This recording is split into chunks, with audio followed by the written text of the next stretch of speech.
It started with a missed shipment. Not in a war zone or a failed state, solar plant in southern Germany, one of the cleanest, most efficient facilities in the world. For the first time in 15 years, the procurement team couldn't fill a critical materials order. Not because there wasn't money, not because there wasn't demand, because the silver was gone. 3 suppliers, 4 continents, weeks of silence, some promised delivery next quarter, others said nothing at all. In the boardroom, the price charts still looked normal, stable, predictable. But the engineers knew something the market didn't. Your technology is worthless without this one metal. Somewhere between record-high industrial demand and quietly collapsing inventories, silver had vanished from the system, without headlines, without fanfare, without a single emergency declared. And like all crises of modern finance, the danger wasn't in the noise. It was in the silence. For years, silver has existed in plain sight, traded daily, analyzed sparingly, and dismissed quietly. It wasn't exciting like tech stocks. It didn't draw headlines like oil. It wasn't scarce like rare earths. To most investors, silver was a leftover from another era, a metal that had its moment and missed it. So it sat, fluctuating between $15 and $30 an ounce, depending on world events, economic fear, or inflation noise.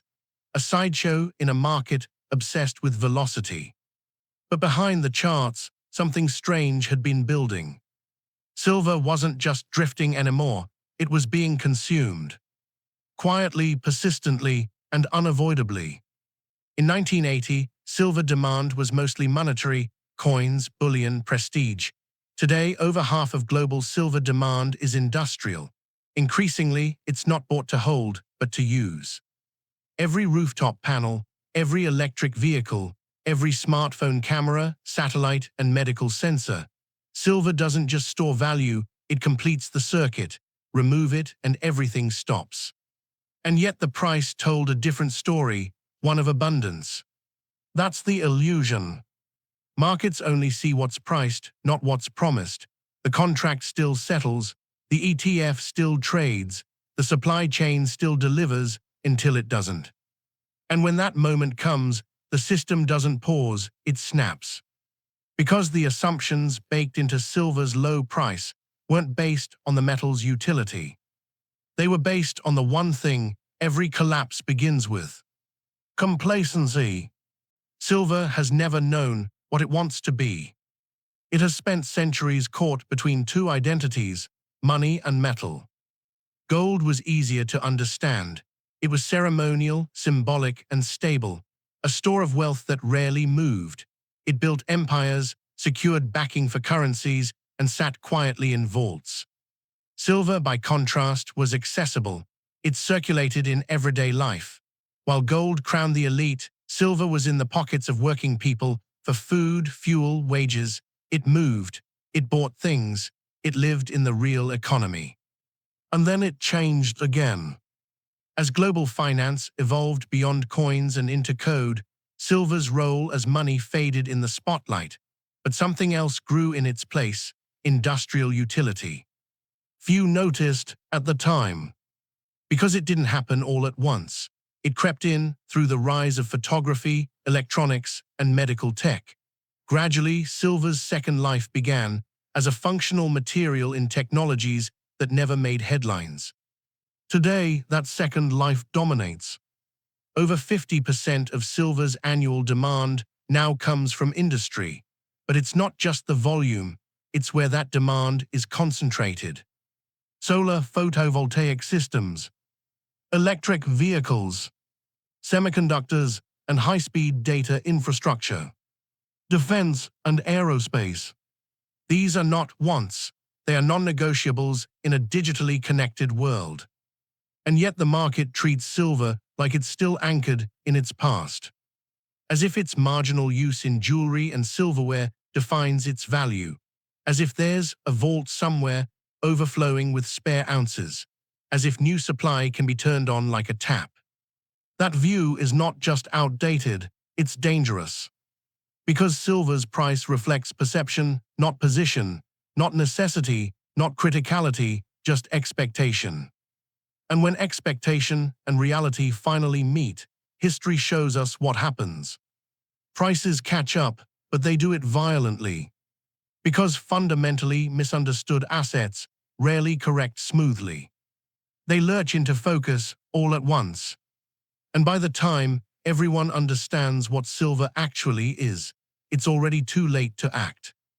Most people assume that when demand rises, supply follows. That's how healthy markets behave. Demand raises prices, prices attract investment, investment increases production. Simple, clean, predictable. But silver breaks that model. Unlike copper or gold, silver is not primarily mined for itself. Close to 70% of the world's silver output comes as a byproduct, extracted alongside zinc, lead, copper, or gold. That means silver is at the mercy of decisions made in other industries, with different economic cycles. Even if silver demand suddenly doubles, miners can't just ramp up production. They're not chasing silver, they're chasing the host metals. The result, inelastic supply. Even with higher prices, new silver just doesn't appear fast enough. It takes 7–12 years to permit and develop a new mine, and the mines that do produce primary silver. They're arguing. Many of the world's largest deposits, Chile's Candelaria, Mexico's Peñasquito, Peru's Antamina, are gradually declining in grade or nearing depletion. Add to this a decade of underinvestment. Beyond flyover headlines, the mining sector has been in a capital drought. Environmental restrictions tighten, cost inflation rises, investors pull back. Meanwhile, the targets keep growing. Solar demand alone is projected to exceed 200 million ounces per year by 2026. Electric vehicles require nearly twice the silver of a traditional gas-powered car. Smart infrastructure, 5G, and electrification all depend on components that command silver behind the scenes.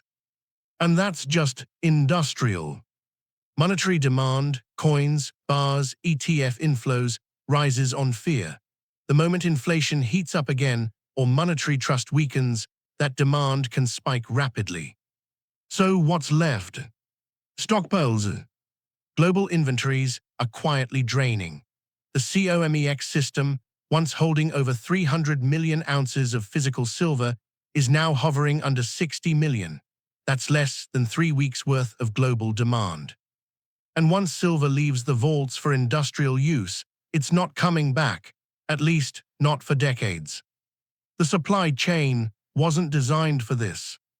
It was designed for predictability, for steady cycles, for years when silver was merely useful. But when silver becomes essential, no longer optional but existential, the structure cracks. And like most cracks, it spreads invisibly until it doesn't. In theory, markets are efficient. But in practice, they are layered, and nowhere is that layering more deceptive than in silver. While industrial demand rises and physical inventories fall, the price remains steady. Not because the fundamentals are weak, but because the market is built on paper, a sprawling network of futures contracts, ETFs, options, and unallocated positions that vastly outnumber real ounces in real vaults. On any given day, over 100 ounces of paper silver can be traded for every ounce that actually exists. These contracts are not inherently fraudulent. They serve a purpose for hedging, speculation, liquidity, but they also create a mirage, a vision of abundance where scarcity is spreading. Think of it like tickets being sold to a concert. 5,000 people holding seats for a 500-chair venue. As long as no one shows up all at once, the illusion holds. But the moment just 5% of holders demand physical delivery, the whole system is exposed. We've seen echoes of this before. In early 2021, during the silver squeeze wave, retail investors flooded into silver ETFs, especially SLV, demanding transparency about inventory. The trust structure held barely, but it revealed a hidden sensitivity. This isn't a market built to settle in metal. It's a market built to assume most people would not ask questions. But when real-world buyers, solar firms, chip makers, governments, step in needing tonnage, not exposure, those questions arrive fast. And the answers are not comforting. Because you cannot print silver. You can't synthetically deliver conductivity. You either have it or you do not. And every ounce locked into industry is an ounce that cannot respond to investor demand without being pried away at a premium. In that moment, the paper price loses meaning. Not metaphorically, literally. Price becomes an echo of an old system that still believes silver is abundant, while the real supply slips out the back. There is something that financial historians know, but most investors forget. Crashes do not begin with chaos. They begin with silence. In the early stages, everything appears normal. Prices hold. Volume is steady. Experts say the market is adjusting, consolidating, or in a healthy correction. Business as usual. Until it is not. Commodity markets, especially those with real supply constraints, do not bend endlessly. They absorb pressure quietly, invisibly, until a single event breaks the illusion. In silver, that event could come from anywhere. A solar manufacturer announcing production delays due to material shortages. A defense contractor entering a long-term contract for national security stockpiles. A central bank diversifying into physical silver for the first time. It only takes one confirmation that the system does not have enough metal to meet reliable obligations. That confirmation does not need to be dramatic, it only needs to be real. And then the market stops functioning as a reflection of balance and becomes a battlefield of bids. Industries will not wait. They will lock in supply. They will overorder to secure delivery. Investors, seeing physical premiums diverge from market prices, will begin demanding metal, not exposure. Traders who have spent years navigating paper spreads will find themselves chasing ounces. And the institutions that told everyone the market was calm will lose control. This is not theory. We have seen it before, during the nickel short squeeze of 2022, when the London Metal Exchange suspended trading and cancelled billions in contracts to keep the market alive. In that moment, price discovery was sacrificed to protect the structure. Silver may face the same fracture. The price will not rise gradually in response to tidy math. It will gap, it will seize. It may even go no offer, where no one is willing to sell at any reasonable price. This is not a crash, it is a repricing event. One that corrects years of collective mispricing in a matter of weeks. And when it begins, no one will be ready, because most people would not believe silver was that important until it already was. Value is supposed to be obvious. You look at supply, you look at demand, you examine cost, scarcity, and utility, you decide what something is worth. And yet, markets rarely work this way. Most of the time, value is treated like a mirror, as something that reflects back what people already believe. If the market says silver is worth $25 an ounce, then people assume that must be true. After all, who are we to question the screens? But what the market reflects is not always value. Sometimes it reflects comfort. And for the last several decades, silver has become a comfort metal, parked in portfolios, casually referenced by central banks, vaguely associated with volatility. Rarely urgent, never critical. A background asset that no one imagined would ever become central again. But here is the quiet truth. Value is not about price, it is about irreplaceability. Water has no substitute, power has no fallback, microconductivity at scale, across billions of devices and grids, cannot be paused because the market miscalculated a metal's price. When markets forget what makes a thing essential, they do not just misprice it, they set the stage for loss. Lost time, lost reliability, lost trust. And value returns all at once, not as recognition, but as consequence. That is where silver sits now, on the edge between perception and necessity, in a world that still thinks of it as decoration or speculation when it is becoming infrastructure. Not just for money, but for energy, for transport, for vision, communication, exploration, security. When a thing becomes essential and that shift remains unnoticed, there are no quiet adjustments. There is only realization. And that realization is coming, not because silver holders demand it, but because the global economy will. And when that happens, the phrase store of value will mean something entirely different. Every financial era has a mispriced asset, a thing considered too old, too boring, too irrelevant, until the future arrives and demands it. Silver has waited in history's shadow for too long, not because it was forgotten, but because it was taken for granted. It does not shout, it does not crash, it does not follow the boom and bust cycles of hype assets.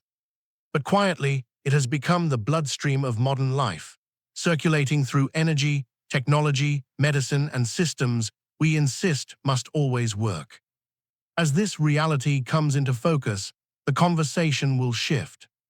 People will stop asking why the price of silver is so low, and they will start asking how it stayed that low for so long.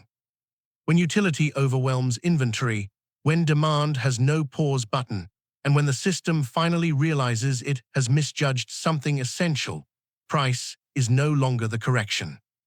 Price is the consequence, and consequences arrive without warning. If you are looking at the surface, nothing appears broken. If you are looking underneath, it already is. If silver has already become essential, and the world has not yet priced it that way, what happens when it finally does?